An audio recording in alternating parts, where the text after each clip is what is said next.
kawasan dia agak lapang. Dekat sana sekolah kebangsaan. Dekat bahagian sebelah dia pula sekolah menengah kebangsaan Skudai. Rumah ni terletak dekat Taman Sri Skudai, Jalan Suasa 2. Jom aku tunjukkan korang rumah ni. Pintu auto gate pintu ni dia bagi.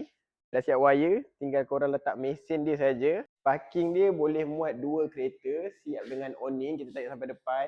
Aku tunjukkan korang bahagian dalam. Pintu safety door. Ini living hall dia. Living hall dia dah siap dengan cornice box, lampu downlight, dan ini bilik yang pertama dia. Bilik yang kedua dia, bilik master bedroom, dah siap dengan toilet. Okey, untuk rumah ni ada 3 bilik, 2 bilik air. Pasal sini korang boleh buat tempat dining area dia. Ini bahagian laundry area. Ini bilik nombor 3 dia. Dah dekat dengan dapur. Ini bilik air sharing.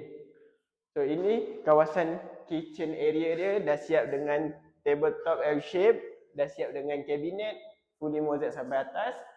Sini korang boleh letak icebox. Dekat sini pun boleh. Okey. Sini pintu security door bahagian belakang. Nak tengok bahagian belakang dia. Ni bahagian belakang dia. Rumah ni berkeluasan 22 x 70, harga 548,000 sahaja. Bumi lot Kalau korang berminat, Roger. Ciao.